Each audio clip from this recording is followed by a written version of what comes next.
Hello and welcome to this evening's Space Door Live. I'm Abby Richings and very excited to introduce this evening's Space Door Live event. We're absolutely thrilled to welcome our panel of all women experts, space experts, as we explore working in the industry and how to get there for our second in the series of Accessing Space events. Don't forget to like, subscribe or click on notifications to find out when we share new content. Just as a heads up, we're taking a break during April, but we'll be back in May, so keep a lookout for our social media notifications there. But you can also catch up on YouTube and through our new podcast on all our previous videos, talks and roundups and more. You can search for our Space Door podcast and use the podcast app of your choice. So without further ado, I'm absolutely delighted to hand over to our lead panelist, Anita Burney, Strategy and Business Execution for KISPE Space. Take it away, Anita. Thanks, Abby. Good morning, good afternoon and good evening to everyone that's joined us via YouTube and Facebook Live for today's show. I'm Anita Burney and I'm the host for this edition of the Accessing Space show. And over the next hour, you're going to hear from a fantastic live panel of space experts and space champions, all of whom are making a real impact and propelling the space industry forward. I'm going to shine a spotlight on some brilliant space talent, their career journeys and the work they're doing to make space an attractive and inclusive sector to work in. Some of my panel members might be very familiar to you already, and some are up-and-coming names to watch as the future leaders of the space sector. This is a live interactive show. We want you, the audience, to get involved. So send us your thoughts, comments and ideas. We plan to share as many as we can and put some of your points directly to the panel later on. And please do let us know your names and where in the world you are today. We're aware of the challenges in attracting and retaining talent in STEM careers and that the problems are amplified for women.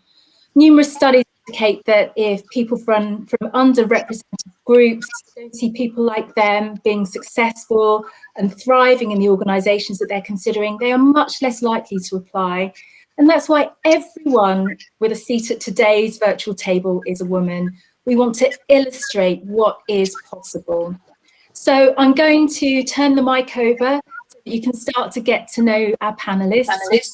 Nolby, Elizabeth Seward, Emma Holling, Lucy Edge and Megan Trichler. Welcome to all of you and thank you to all of you for being so generous with your time today. I'm going to start by asking each of you to introduce yourselves to the audience. Tell us where you work, what your current role is and what qualifications you've earned. So I'm going to start with Caitlin. Sure. Hello, everyone. I'm Caitlin Nolby. I'm currently the director of the North Dakota Space Grant Consortium and the North Dakota NASA EPSCoR programs at the University of North Dakota. And I'm also a research assistant professor in the Space Studies Department. And my background includes a bachelor's degree in astrophysics, a master's degree in space studies, and I'm currently in the dissertation process of my PhD in teaching and learning with an emphasis in higher education. So that's me. Well done. Well, that's an amazing lineup there of qualifications and experience, Caitlin. And I should warn each panelist, so I have done a little bit of super sleuthing around your bios and your background, and having looked into what Caitlin's been up to, she had the stars in her eyes from an early age. She did an internship with NASA, getting to control one of the massive telescopes in New Mexico to research the properties of comets and asteroids.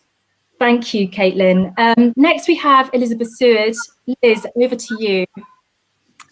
Thank you. I work for Airbus Defence and Space, and I'm currently in the strategy team. So I'm leading the space strategy work we're doing in the UK at the minute. My background is my A-levels were physics, chemistry, maths and further maths, and then I studied physics with space science and technology at Leicester University, where I did a Master of Physics degree, so a 4-year course. And then I joined Airbus as a graduate, straight from that program as a thermal engineer. And then I've moved through different careers within Airbus. So the company's changed names several times, logos, many more. But I've, yes, been the same organization. And I've gone from a thermal engineer to a future programs engineer to marketing and comms and business development and now strategy. That is such a wonderful description of a diverse career path, and starting off with, you know, love of physics, and I can see that all the way through, and applying that to how we can help others in the industry. And before I move on, I must let everyone in on a little secret. Liz was a guest on BBC Radio 4's The Life Scientific last year. So if you want to find out a bit more about Liz and her fantastic achievements to date, you just have to go and check that episode out on BBC Sounds. Thanks, Liz. Emma Holling, tell the viewers and the audience a little bit about where you are on your space career journey. I'm nowhere near as accomplished as all these wonderful women. I'm still a student at sixth form, studying maths, physics, further maths and geography. So quite similar to Liz, and I want to go and study physics at university. But I got involved in space because I realised I didn't know very many people, and I knew that I love space, but I didn't know where to go in it. I didn't know who to talk to. It's not like I asked a next door neighbour or a family friend. Just didn't seem to be anyone. And I wanted to change that, so I spoke to more and more people, and then I realised, hey, other people struggle with this too. Maybe I should set something up with a friend, and maybe we should make it more accessible. So that's what I've been trying to do for the past 6 months, just increase the accessibility to space for students that are 16 to 18. Yeah. Fantastic. So you've already made an impressive start on your space career path with the establishment of Aerospace for All, and I'm definitely going to ask you a question about that later on in the show. Thanks to you, Emma. Lucy Edge, the floor is yours next. Thank you, Anita, and it's lovely to hear from everyone tonight. There's going to be a pattern, I think, here. I studied physics, chemistry and maths at school. I went on to do a 4-year undergraduate degree in physics, much like Liz, but mine was at Birmingham. And then I did a master's after that in spacecraft engineering, because I realised I didn't really want to stay in science for my whole life. I wanted to be an engineer. But I then took my first job as a scientist, because, you know, we're a bit fickle at that age, I think, and more so now. And then I spent a number of years working all around the world in the space industry. So I've worked in Germany, in India, in the States. I spent a lot of time in French Guiana, where we launched satellites from. And then about 10 years ago, I moved back to the UK and set myself up in Cornwall, where they had a very small space industry at that point. And I built an operations centre down in Cornwall at an old Earth station site called Goonhilly, which has been being regenerated over the last decade. And it's a fantastic story. And I'm now back in London, working with the Satellite Applications Catapult as their Chief Operating Officer.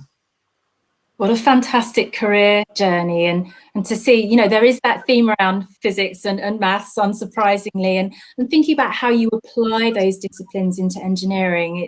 I think it's a common theme with many of us, learning the fundamentals and the first principles, and then thinking about how you take that forward. And what Lucy didn't mention, though, is that she's a TEDx star. Have to Google her talk about using space as a way to build or rebuild communities and societies. And I know that's something that Lucy feels very passionately about, how we can connect communities and societies. So do check her out on the TEDx tour. And last but absolutely not least, Megan Trichler, over to you. Hi, so I studied chemistry, physics and maths at A level, but I sprinkled in a bit of textiles just to keep it interesting, and then went to the University of Hertfordshire and got my master's in aerospace engineering with space technology, and I got a graduate scheme with defence equipment and support, which is the procurement arm of the MOD. And through them, I've done 4 placements, 2 outside of the company within industry, to get sort of as much experience as possible of engineering within the UK. And also spent some time working with Space Store as well. Wonderful. So we've got a really good mix of placing on the career ladder. And the fun fact I found out about Megan when I was super sleuthing her is that she also has a private pilot's license. So she's air and space, and is also the recipient of several awards, including one for trailblazing women in leadership already at such a young age. So we're all really impressed and can see your career trajectory already. So as I say, you're all doing quite diverse roles across different segments of the space sector and also in different phases of your career journeys. And I think what I'd like to do is kind of go back to the beginning and think about how you get into space in the first place. I'm going to start with Emma because, as you've been saying, you and a fellow student started the Aerospace for All initiative because of issues that you identified with getting that first foot on the space career ladder. You know, what is A4A, Aerospace for All about? And you know, how did you manage to get that off the ground? And what are you trying to accomplish? So a credit to Jamie Robb, who was kind of my partner in this. He set it up initially. And it's essentially a site that was aiming to make space more accessible personally. So less about sort of making work experience opportunities available, more about linking up people so they have mentors in the industry. Because I realized I was getting so much out of talking to people that there got to be other people who wanted that too. So it was just trying to encourage students to come to the site and then talk to us, and we could put them in contact with the next person, and then they could pass on to the next person and the next person and the next person. So basically teaching networking. That was the aim. And that, you know, when I think when all of us start thinking about working in space, I think it's not until you're actually in the industry that you realise just what a human, what a personal industry it is. And it is all about those connections that you make. So it's really wonderful that you're helping to bring that capability and that knowledge and understanding to people before they even, you know, really get into the space industry. Thank you for that, Emma. And getting that all important foot on the first rung of the ladder can be difficult, as you've already said, Emma, as can getting enough of the right exposure and the right experience. And Megan, you're currently working through your job rotations on the graduate trainee scheme with the Ministry of Defence. You know, what are some of the benefits of that scheme? What are you enjoying about it? Yeah, so basically the idea is that we gain all the experience we could need in all the various areas of engineering so that we can apply for chartership, for chartered engineering. But that allows us to go out and do a bit of manufacturing or, you know, work for another company, work for a small company, see how they work and how we interact with them on a day-to-day basis, which is quite interesting, obviously, seeing it from our side and then from their side. But basically every 6 months I change jobs and I see another aspect of the industry, which is great. That sounds really amazing to have that blend of looking internally towards the MOD organisation and then bringing some of that external industry perspective into what you're doing as well. And I think it's really important to have those opportunities to be able to hop between different segments and sectors. So that sounds really exciting. Graduate trainee schemes, as we talked about for Megan, have been commonplace for many years, and now space internship programmes for undergraduates rather than graduates that are growing in popularity, both with employers and with the students as well. And this UK Space Agency just recently announced this year's internship programme, supporting space organisations to provide internship opportunities for this coming summer.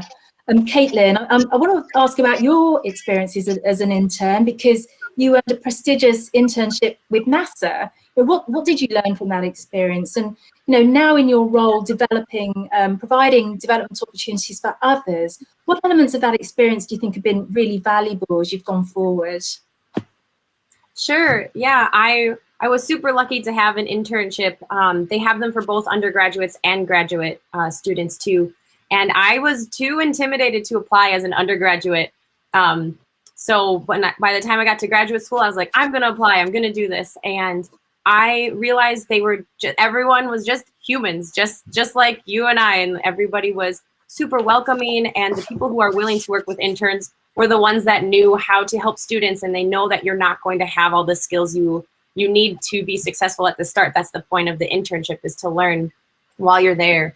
And I just had so much fun. That was when smartphones first came out. It was in the fall of 2012, and I was able to control a telescope with my phone remotely because I was actually in Alabama and the telescope was in New Mexico. And I just made connections there and started to realize that as much fun as I had doing the research, I had more fun working with the internship coordinators and starting programs with them. So I was really fortunate to be able to apply for the Space Grant program when I graduated and help connect other students to those experiences too. Brilliant. It's a great example of a virtuous circle there, getting that experience and then, paying it back. And Liz, I mean, you talked about your life really in Airbus and all the different things you've done there. And having worked in Stevenage myself, after graduation, I'm a beneficiary of that graduate trainee scheme. And I thoroughly enjoyed getting involved in all sorts of different activities when I was there. And for those contemplating an internship or a graduate trainee scheme with Airbus now, what can they expect from the Airbus experience? I mean, the great thing about working for a large company is there are so many opportunities available when you get there. So I started out as a thermal engineer, and at the time the graduate program let you do one placement. But as happens in big companies, you sometimes have to go out and find it yourself. So it was up to the individual to go and talk to different departments. Now the graduate program exists and people do, as Megan is doing, 4 different placements. They spend 6 months or more in each one. But again, when you get there, the opportunities, some will be advertised, but if you really want something, you just have to go and find it. So it is all about that networking. It's about sort of meeting other people. It's talking to other graduates, it's seeing what looks interesting, and then it's finding out how can you go and do that. Sometimes the answer may well be no, because not everything is possible, but an awful lot of things are possible that you're not told about. So my big top tip is find out what you want to do and then see how you can make it happen, and find those people along the way who can help you to do it. And that's how you get the most out of a program at a big company.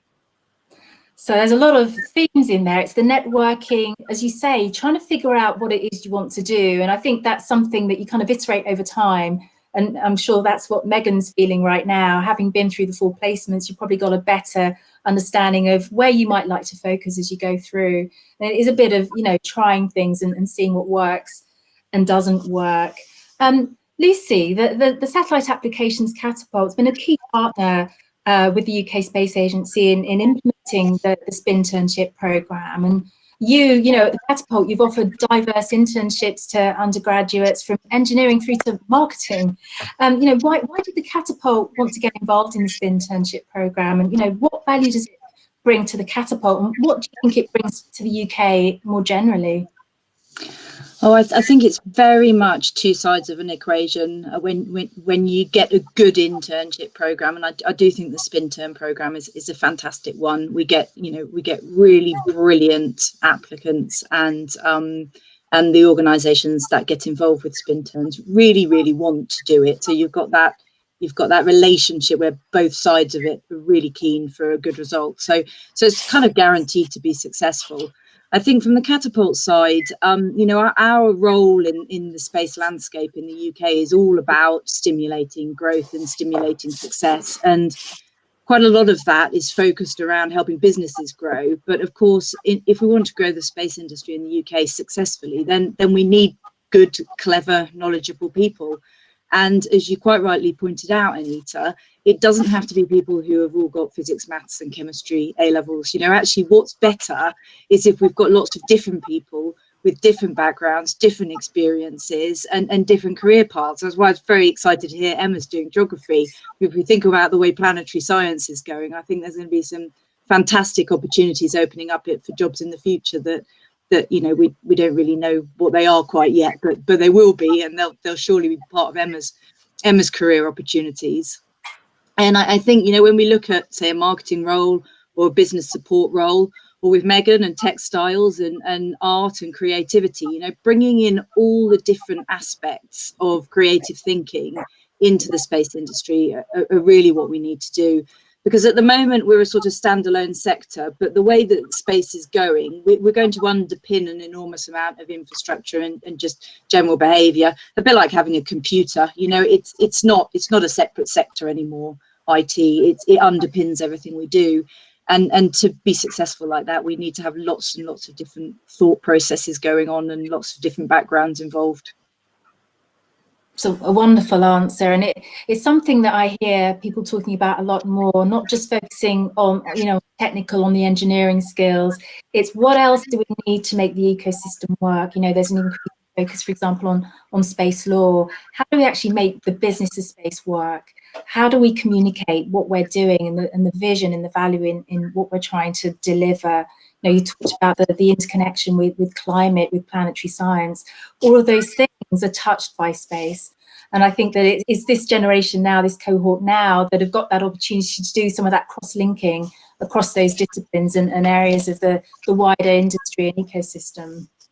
I can see some questions coming in, and some people sent me some before the event even started, and I will try to get to those, but I really would like to ask a couple of other questions first. And it's really to pick up on something that Emma said. I mean, I look at yourself, Lucy, and Liz and Caitlin, and many of the people watching right now will be looking at you in key positions of leadership and influence, and you know, they might be thinking, you know, how on earth can I achieve that?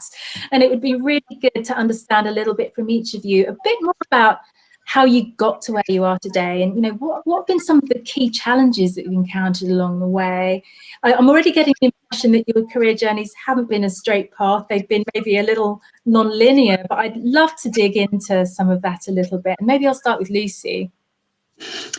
Well, yeah, I mean, I guess mine started very strangely in that I was dead certain I was going to be an Olympic athlete until I was about 17. So then I had to actually start paying attention to my studies when I realised that probably wasn't going to happen. And I always loved physics. So that's where I sort of started out. And my degrees were wonderful. I really enjoyed them. They were a really wonderful period of learning and feeling really like I was exploring my own capabilities all the time. But actually then when I got my first job, it didn't feel like that at all. It felt like a sort of, I don't know, a technical wrestle every day in a sort of strange competition. And it was a very male dominated environment, but I don't actually think that was the problem. I think it just wasn't my kind of place, you know, having like competitions about who knew the most about an obsolete resistor or you know, something very obscure, and it just didn't really interest me. And I didn't spend very long there. I was there for less than 2 years before I went over to Germany, to the European Space Agency, because I just was looking for something slightly different. And that for me was really the beginning of my career, I think, because there I was studying flight dynamics. It was something I loved. I loved the maths. I loved the space missions. I loved the working night shifts in dark rooms when, you know, you were one of the only few people awake doing weird things to a satellite that was miles away. And, you know, it just all felt so sort of secret and special and like you'd cracked some kind of code. But also it was multinational. People were speaking lots of different languages. You got to learn that. There's at the European Space Agency, they fund groups that have particular interests. So, you know, if you're into climbing or particular theatre or anything, you know, so you created this sort of understanding about everything else that was going on, which as somebody studying physics at university, I'd have been pretty one-dimensional. So that was brilliant for me, and that was where I started to realise that actually I quite liked looking after small teams as well. And I really, much as I loved being around the satellites in space behind a computer on the ground, I did actually want to get close to some hardware too. So that sort of took me on the next bit of my journey. And then, you know, without going through all of the individual steps, I then went through a process of sort of seeing which bit do I know least about now, and how can I get myself a role that not only progresses my career, but also helps me learn about one of the bits I don't know about yet. So I went through into manufacturing, then I went into procurement. I worked for a satellite operator. Then I worked in operations and built the operations centre I mentioned down in Cornwall. And all of the time I was sort of learning a bit that I hadn't done before, and that was really enjoyable.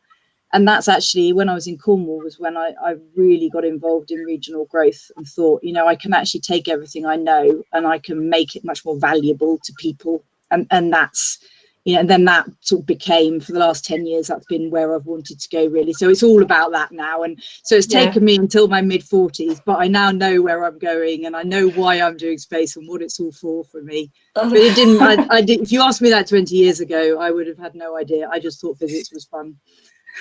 But I think that there are some really reassuring stories in there. You know, doing, like you said, you found physics fun. You were really enthusiastic about that. It was a passion for you. But then as you moved through, it was the sense of purpose you got when you were at the European Space Agency, the sense of community and team building. And I think something that will probably resonate with a lot of people who are in the audience today, that thirst for knowledge and curiosity and wanting to learn about something new and looking for the next opportunity where you're able to do that. So lots of interesting themes there, and very reassuring to know that you didn't know what you wanted to do when you first started out, because I think that's what a lot of people worry about. You know, they're thinking about what A-levels to do, or even when they've got their degree, thinking, where do I take this next? It's okay not to know, because you need to kind of experience a few of those things to refine your thinking. So do what you love and the rest will follow. Do what you love. Love that. I'm going to use that quote. I'm going to move over to Liz now. Tell us about how you've got, you know, the various things you've done through Airbus and maybe before even joining the company. So my journey is very different to Lucy's, but also similar in that I didn't have a plan and I didn't know what I wanted to do. I knew that I loved space. I'd grown up watching Star Trek and reading science fiction. And kind of the first step on the journey was discovering a course in physics with space science and technology in the UCAS book at the time. And then also I was lucky enough to do a weekend away with women in science and engineering when I was at school, which gave me an opportunity to try out aeronautical engineering and physics at Imperial. And I realized I did not have that passion for wind tunnels that the aeronautical engineers seem to have, and that physics was much more fun. So that sort of was the first step. And then so I got a job at Airbus. I applied to be a graduate engineer, and I rang up just before the interview, and they said, "Oh yes, you're coming in to interview for the position of a thermal engineer." And I went, "Am I?" So I was relearning everything on thermodynamics, so that I was ready for the interview. And so there was a sort of accidental first job, and I didn't really know what you did for satellite engineering, because I'd done a physics degree and we had done all the theory behind it, but not so much on the practical side. And so it was a case of looking around, seeing what other people were doing, which bits did I think looked interesting, giving it a try. But I have got to do some really great things. So I did the analysis for the size of the solar arrays on the ExoMars rover and studied all of the data to look at dust deposition levels and what margins we'd have to put in so the rover would still have enough power after the dust had settled. And I did some of the early designs of the Mars rover, including making the thermal system a little bit complicated, which they tried to design out for many years and then realized that they couldn't. It's because there was no other way to do it. So I've done some really fun things. I have discovered along the way that you talked about it being quite male dominated. It's something that we notice. It's not something that I would say has had a huge effect on me, but there aren't enough women who go into space and into science, and it hasn't changed in a long time. We still only have kind of 30% of the people coming out of an engineering degree are women, and we employ about 30% women at the bottom of the company, but there's a lot less when you get to the top. So I've become very active with Women in Aerospace Europe on what can we do to help that and address that and sort of change those numbers so that we can get more people studying, more people in at the bottom, and definitely more people in the senior management positions.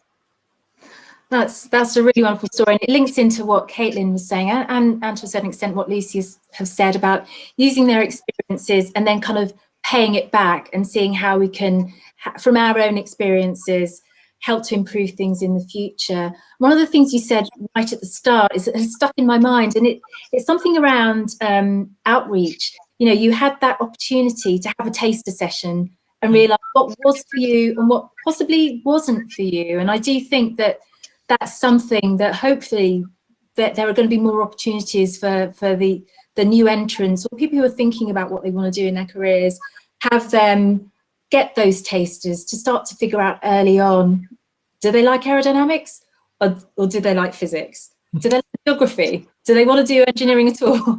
You know, how could they play their part in the space industry? It doesn't have to be direct. And Caitlin, I'd like to ask the same question to you. You know, when people look at you, what can they take away from the lessons on where you've come from? Sure, and I think I have a lot of similar themes to what Lucy and Liz have said and what you brought up too, Anita. I was really fortunate to have a family that really supported me. My mom's an educator, my dad was the tech side, and they were always pushing education. And I knew that I always loved space too. And so when I enrolled in college, I just wanted to work for NASA. That was my only goal. It didn't matter how I got there, what I did. And I honestly thought that astrophysics was the only major I could have that I could work for NASA. And I obviously know now that is not the case. You can have absolutely any major and be in the space sector, but that's what I thought you had to do. And so while I really enjoyed the physics side of it, it was something that I really struggled with because it wasn't necessarily my biggest passion, which I discovered when I went to grad school and started the space studies program, which was all of these different disciplines together. And I was able to start doing the education side. And so I did educational-based research, and I was able to form more of a community there too, because I was able to join a student organization. I started going to conferences and presenting research and meeting people and seeing other women in these STEM positions and thinking it was so cool because I hadn't had that at my research university for my undergraduate. In fact, I had some challenges there where I had some of my old man physics professors tell me that women don't succeed. They just straight up said to me like, well, girls don't pass this test. And of course I'd pass the test and then I'd keep going. But there were only a few of us there. So I was able to form just like, I think there were 4 of us that were astrophysics majors that were able to work together. But I think the biggest thing was just finding that community of support and working with other students and being able to latch on to some of those opportunities. And so I was super lucky when I graduated that this woman was retiring in the space grant position, and I had already been working with her to organize these outreach events and these star parties and that kind of thing. And so it was a super amazing transition to be able to start working in the space grant field, and which is a national network where I've been able to meet people from across the country and learn from them when they're working on access for space with students who are blind or low vision. And now we work on those things in North Dakota, or they're working with specific like STEM camps for girls and that kind of thing. So I've just been able to finally latch onto that passion and know that you can work for NASA or space in any industry that doesn't have to be astrophysics, but I mean, astrophysics is pretty fun. So yeah, that's what I've got.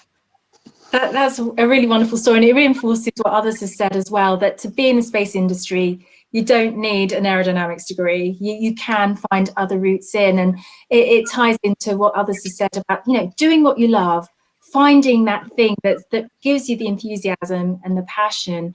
And one of the other things you mentioned around having people around you who support what you want to do, I think that's even more critical now as we look to grow the space industry. How are we going to make sure we're getting enough people in general into STEM, facing STEM-focused careers, and then bring them through the pipeline so there are more females and a better representation all across the board at all levels in the industry. I'm going to turn to Anna and Megan now. You know, in the early phases of your space careers in education and just starting out really, your first foot on the ladder, you know, what challenges have you encountered so far? I mean, Emma, you've talked about getting the networking thing going, the networking activities going. Megan, I'd like to turn to you first and ask what challenges you've found as you've started out on your career. Yeah, I suppose I don't really think I've faced any challenges. I always wanted to go into space, and that is what I was going to do. But I suppose I had quite a narrow vision of what space entailed and how to get there. You either became an astronaut or you were mission control. That was it. And so astronaut was what I decided I would be. But then, you know, there's, you know, oh, that's quite a bit of work, and you got to learn Russian, and you got to all sorts. But so I thought I'd start off with just getting into doing a degree in space, and even then I couldn't find very many that had the word that did space technology or space. It was all aerospace or designing planes, or so mine was with space technology. But that did give me sort of insight into, you know, all the different aspects of space, you know, rocket building and orbital dynamics and all that sort of stuff. And you go, actually it's way bigger than you think it is. And then suddenly you've got too many choices and you don't know where to start.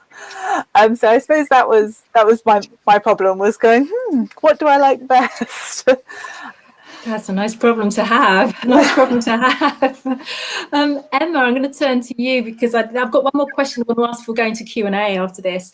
You know, you've talked about the difficulties in developing the networks and getting that visibility, and it's something that Megan just talked about how do you develop the perspectives to know where to go? Is that something that you're finding challenging, about thinking about what to do in space? I mean, definitely. I was very lucky. I had someone come and do a talk at my school from the UK Space Agency, and I went and got her email at the end, and she very kindly put me in contact with some people. If I hadn't have had that, I wouldn't have really known where to start. That initial first contact was so important, which is why we're trying to link people up with mentors so they have that first contact. And I think as well, networking isn't something that's ever discussed in schools.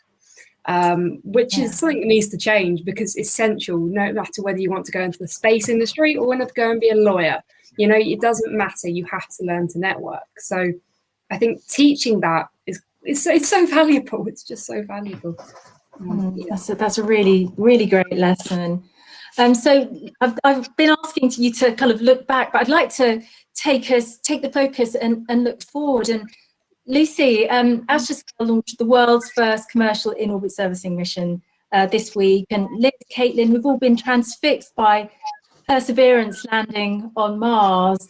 You know, in-orbit servicing, space exploration missions, these are just two examples of the missions being delivered and supported out of the UK. And for example, we also had Lacuna and Open Cosmos launching spacecraft alongside Astroscale, all out of Harwell. Other places are available. We've got AAC Space in Scotland. We've got a lot of stuff going on with UK launch. So I know there's a lot of focus on what's going on in Harwell at the moment. But you know, there's you know, a lot of the cool activities, real exquisite science coming out of NASA, and Airbus is supporting a lot of those activities as well. So for those thinking about starting a career in space, or thinking, you know, they're already in the industry and thinking, you know, where do they go next? Where do you think some of the most exciting and maybe biggest opportunities are going to come from the UK and the US ecosystems in the coming years? And I'll go to Liz first, and then Caitlin and Lucy. Over to you, Liz. I mean, this is the most exciting time to be in space, I think, since the Apollo era and getting people to the moon for the first time round. We are seeing that sort of the price of technology has come down so much. You can do amazing things with small satellites. You know, Astroscale, case in point, it's doing something that in the past would have taken a huge satellite to do. We are building our own rockets in the UK so that we can launch the small satellites, and then that will make it easier to get everything into orbit.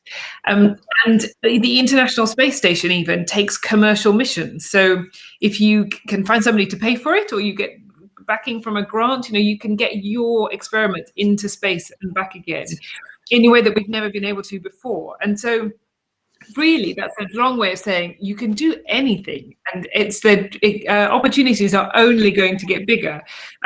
You mentioned Harwell as the space cluster. It now has over 100 space companies, and so you just need to look at the list and pick one that does something that you like the sound of and see if they're hiring. And the majority of them are growing and are hiring, and it's all backed up by a sort of a stronger realization, I think, by the UK government that space is important, that space underpins a lot of what we do as a society. We've had the Defence Integrated Review, which, whilst it might be quite dry reading, does say in it, you know, space is key and we are going to put money into this. So on the defence side, it's seen, and the same thing is going to come out sometime between now and June on the civil side, the UK space strategy. And we're really hopeful that they're very kind of forward-thinking and put money into a national programme, and so that we can kind of develop technologies that are UK owned by UK companies, as well as working on the big missions with the space agencies like the European Space Agency and like NASA. So yeah, whatever you can think of in space you can do, and you can do all those things that you didn't even know existed, but you just need to Google. That's a great tip there, Liz. You know, have a look at all the activities. Go to the Holwell website, have a look at all the companies, and as you say, see what resonates with you, see what interests you, and see who's hiring. I'll ask the same question to Caitlin. Where are the key opportunities and exciting opportunities coming out of the US right now and in the future? Sure, and honestly, I think Liz said it best, where it's really just everywhere. If you're interested in the robotics side or the human space exploration side, our own solar system or our outside, basically whatever you're passionate about, you can find it in the space industry. So of course, we're looking to go to Mars soon, and sending the first woman to the moon soon too, which will be amazing. So anything that's helping any of those initiatives will be a really amazing opportunity soon. Wonderful. Boots on other planets. It's so inspirational and exciting. Lucy, do you have anything to add and augment to what your fellow panelists have said? Well, yeah, because I think they're right. There is just so much. You're just making me smile, actually, because my dad asked me a question at the weekend, and he said to me, are we going to go and live on Mars first or on the moon first? And I thought it's just really interesting, because we're not saying, are we going back there, or are we going to inhabit one or the other? But he was just asking me which one's coming first. You know, it was that's where the conversation's got to in general life now. And I thought I like that a lot, because of course, if you do want to create a new world somewhere, then more than anything else we've discussed so far, you need absolutely every skill and interest that there is that we know about, because you can't create a real community otherwise. But I mean, just to expand on that even more, and to get to my favorite point, you know, the things that we can improve on Earth using space technology, it is an endless list. I mean, we know about things like food supply and understanding that better, and COVID's brought that to our attention much more now. You know, understanding when crops are well or not well, or need watering, or understanding supply chains. So if you've bought some blueberries, are they the organic ones you've paid for, or are they not? You know, the same with the beef. Was there deforestation in order to graze those cattle? So that, you know, all of that has space somewhere in the supply chain. And if you think about healthcare and pollution and looking after ourselves and preventative healthcare rather than cure, there's so many applications for space technology there as well, whether it's the Earth observation component, or the weather, or the connectivity, and the location information. And of course, the most powerful way you combine all those technologies together to create a really positive solution with terrestrial technology as well. So, you know, whatever you do these days, whatever your interest is in from an academic level, if you love space, there's going to be a role for you if you want one. And, you know, I think getting back to the questions about inclusion and involvement, the way that the environment working in the space industry is much easier for women is when it's much easier for everyone, right? When any background, any way of being educated, whether you've got an apprenticeship or you know, PhD or anything in between, if there's a place for all of that in the space industry, and when that becomes a bit more normal, I think it will be a much easier place for people to enter. So that, I think that's a big part of the journey for us as well. That's a really wonderful message, that there is a place for everyone, irrespective of your discipline and your background, or at least that's how we want, that's the direction of travel we're seeing, and that we want to support. Emma and Megan, having heard about those various potential careers. Emma, out of all of those, are there any that kind of resonate with you that you think that, yeah, that's maybe where I want to think about going first? It's funny you say, because the past like 6 months or so, I've been saying to myself, I'm going to be an engineer. I have to be an engineer. I have to be an engineer. Even though I've been talking to lawyers and like industry analysts and people working in marketing and business, I still was focused on engineering. And then I had someone tell me, go just follow your heart. And I said, well, physics then. So even though I'm doing a physics degree, I also have a passion for politics, which I was kind of giving up because I thought, well, this isn't in the space industry. I don't need to know about politics and policy making. I'm just going to learn the technical side of things. But actually, I realized that I might be able to tie the two together. So I'd love to work in foreign relations one day. I think that would, or law. That fascinates me, how countries are able to work together, because space seems to be one of the few things that everyone works together on. You look at the Russians in America, they overcame significant political disagreements to work together. Amazing. No, can I say that's absolutely key. Yes, do not give up the politics, because we need the government relations people, and we absolutely need them who know space and can explain it. So actually, that's a perfect mix of skill sets. And like you said, because space projects can be very expensive, there is a lot of international work, and that international collaboration is sometimes a very delicate balance. So yes, absolutely, keep up.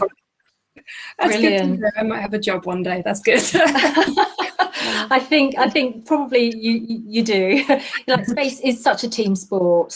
Even, you know, across organizations, regions, nations, there are so many ways that we all interconnect together, and a lot of that needs to be underpinned by politics and by law. Megan, how about you? You've done your rotations, and now you've heard from the rest of your panelists about potential growth areas, and it sounds as though the world could potentially be your oyster. So any of those resonate with you that you might want to look at a little bit more closely? All of them. Okay. Yeah, I suppose I think that is my issue. But I think hopefully I'll be, you know, if you're constantly learning in the space area at the moment, we're all sort of finding new areas to explore and stuff like that. So any job that you do is always more than one area is covered in it. So hopefully, I'll do a bit of everything. Oh, sounds wonderful. Lifelong learner. Yeah. I'm going to turn to a few of the questions that I've received. There are some which will probably take a bit too long. I'm looking at the time. I would really like to give you an opportunity to come back with a few of your own personal pointers. So I'm going to go for a few quick ones. And it's the sort of thing that I struggled with when I was back in the start of my career way too long ago. But there weren't very many clubs and forums and societies. But I'd like to find out from all of you, which clubs and societies and forums and memberships do you recommend that people start to engage with, so that they can build a familiarity and understanding with the opportunities that are out there? I'm just going to go round the screen and start with Caitlin. Sure. One that I joined in graduate school was called SEDS, the Students for the Exploration and Development of Space. And I thought that one was amazing. And that's where I got to meet like really cool people for the first time. And one that I was just made aware of last year that we're trying to start at the university now is called OSTEM, or Out in STEM. That's specifically for LGBTQ students in STEM fields too. So if you identify as one of those two, I would highly recommend that organization. Brilliant. Thanks, Caitlin. Lisi, which ones have you found useful? Don't necessarily have to be space, but you know, that you've been involved with over your career. I have to say, I'm not very good at clubs and groups, but what I would say is going back to my ESA experience. If you work somewhere where there's that sort of community environment where you can meet people who aren't the people that you actually work with, and like Liz said, a big organisation, so you've got opportunities to meet people in lots of different places. It's a real eye opener. Helps you think differently because you're not just around the people that you're solving problems with every day. Yeah, sounds good.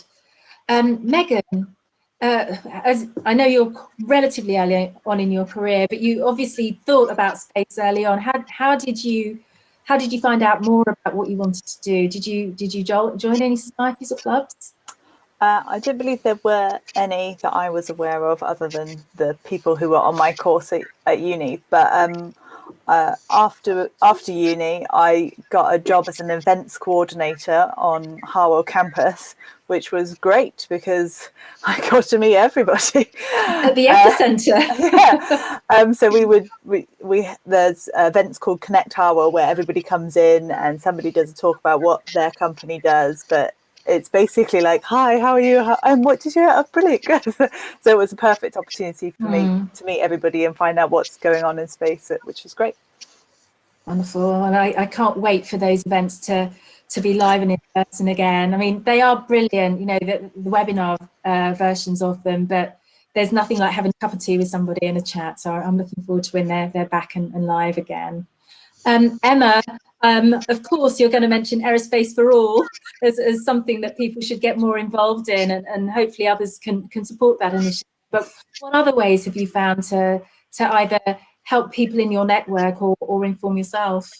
Unfortunately, I've been rejected from a lot of places, so I wasn't allowed to join up with SEDS or the SGAC because I'm too young. It's frustrating, but it's what a lot of students will find. So actually, yeah, Aerospace for All is actually being integrated into something called the Scottish Space Leadership Council, the SSLC, which is being launched very shortly. And essentially, if you can't join a group because, like me, you're too young, my advice would be look for groups that are doing outreach initiatives like the SSLC, which might not be as well known, but they want volunteers. So you don't necessarily have to join it, you can volunteer with them. It's kind of like a loophole, you can get in. So yeah, that's my advice. No, that's wonderful. And I think you've really hit on something there, that if we want to be able to build the pipeline, we need to catch people younger. And so, you know, having age as a barrier, like some of the other barriers that we talk about sometimes, that's one that we also need to address. We need to really start at primary school age, in my opinion, getting people excited in coming into science and space. So maybe that's something that we can work on. If I jump on that very, very quickly. At A level, it's very frustrating. I go to what was an all-girls secondary school. My sixth form is mixed. There's 13 boys, 140 girls. My physics class is 50-50. And like nationally, I think it's 6.5% of boys go into physics. It's 1.9% of girls. And we don't know why that happens. The Institute of Physics tries to do research into it, but they still don't know. Years and years on, 30 years of research, and there's no answers. So yeah, you're right. You're doing outreach at a younger age and just trying to break down the stereotypes. Even though we talk about it constantly being open to women, I think there's something that's planted in at a very young age that perhaps you can't do it. I know I was told by someone, you will never work in space, when I was at primary school, and it put me off for 5 years. So I went into politics rather than STEM. So yeah, it's a lesson to be learned. Lesson to be learned there. Liz, you talked about the work you're doing in women in aerospace. Could you explain a little bit about that quickly before we move on to the closing questions? Yes, sure. So we've got a UK local group where we do networking activities and education. It is for people in industry and students, so it doesn't go down to A levels. But I think you're right. There is a niche there. There is a gap, and I think it's actually important to have something that is designed for A-level students rather than try and expand some of the existing ones who are designed for the older level. So that's something to think about. In terms of other organisations, there are some really great. SEDS is fantastic, and there is a UK SEDS. So at university, you should absolutely join the UK SEDS. And I went to some great places with them. The Royal Aeronautical Society is another one that has very good events. The British Interplanetary Society. And one for schools is the CREST scheme. If your school doesn't do the CREST awards, then find out why and persuade them. And it's sort of engineering challenges that introduce you to other schools. And it's a great way of networking at a younger age. Brilliant. Thank you, Liz. I'm being reminded by our fantastic production team that the clock is ticking and I only have a few minutes left, and I would really like to give you each an opportunity to leave the audience with one key takeaway, and unfortunately you've only got about 60 seconds each, and I'm going to go backwards round everyone on my list. I'm going to go back to Liz again. You know, what's the one key message that you'd like everyone to leave with today? In 60 seconds, so in your career, I mentioned that you had to go out and talk to people, and it's very important to find good mentors and good sponsors. A sponsor is somebody in your organization who's more senior than you, who has your back. And it's not an official position. You can't ask somebody to do this, but it's finding that person who is higher than you, who will kind of put your name forward for those great opportunities and for those promotions or those events. And so, yes, if you get the opportunity to learn about mentors and sponsors, see what they are and work out how to get one. Brilliant, thank you. Emma, what's one piece of takeaway advice that you'd like to share before the end of the show? I think to younger people, don't have a closed mindset. Space is open to anyone and everyone. You don't have to be the genius mathematician in the room. You can go and do space marketing. Just follow your heart. That's the main thing. Follow your heart, not necessarily what you think is right in your head, because invariably it's wrong. As I've found.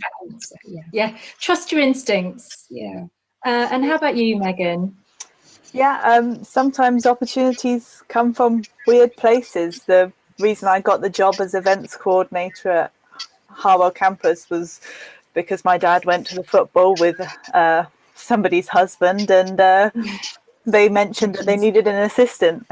So it's, you know, and it wasn't in space. It was you know, events coordinating, but it was surrounded by people who were doing space, and so it was an amazing opportunity.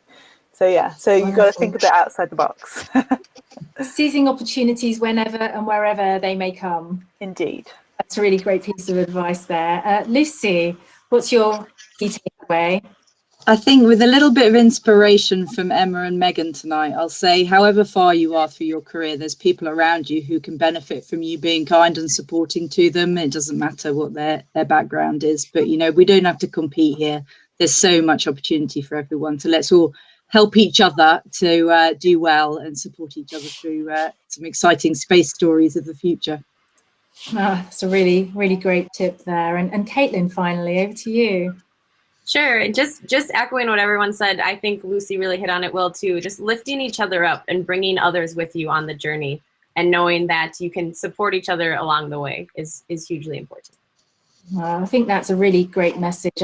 I think it's a tough ask anyway, doing maths, physics and chemistry, as I think everyone on this panel, including myself, did.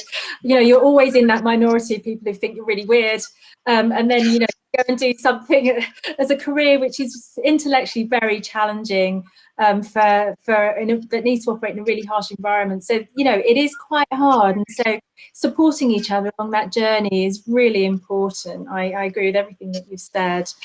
So I'm looking at the time. I've only got a few minutes left, so I'd like to end by saying a massive thank you to all of our guests: Caitlin Nolby, Elizabeth Seward, Emma Holling, Lucy Edge and Megan Trichler. Thank you for being so generous with your time and for sharing your thoughts with us. You've raised some really important and interesting points, and, you know, there are some things that have resonated with me that I hadn't really considered that deeply before, so I'll be sharing those in my conversations going forward. So I'd just like to say thank you once again to all of our brilliant panelists and to Space Store for bringing us all together. I'm going to hand back to Abby and the brilliant Accessing Space production team to close this final edition for a while, and goodbye. Wow, what an evening. It's been excellent to hear from you. Thank you so much, ladies. It's been absolutely brilliant. Really exciting to hear all your stories and your experiences. I just want to say a huge thanks from the Space Store team to all of you. It's been an absolute pleasure. And really, really enjoyable evening. If you're still with us, do pop your thoughts and takeaways from tonight's session in the comments. Do take a look at the Space Store website and have a look around, browse around the shop and the events and the opportunities that you can get involved in. As I said earlier before the show started, we do have a break over April, but we'll see you in May. So keep a lookout on our social media for announcements that come up there. But just again, just to say a huge thanks to the panelists this evening, and Anita for leading this great panel evening. It's been fantastic. And a huge thanks to the audience. Just for me, remains for me to say good evening. Thank you very much for joining us, and see you again soon. Thank you. Thank you.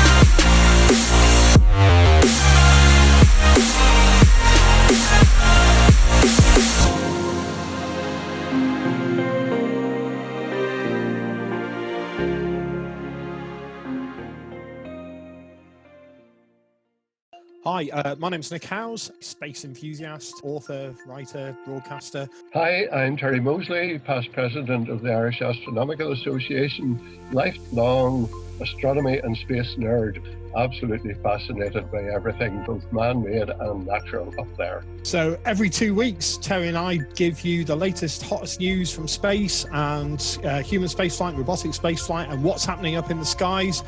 Please tune in to us every fortnight with the space stuff.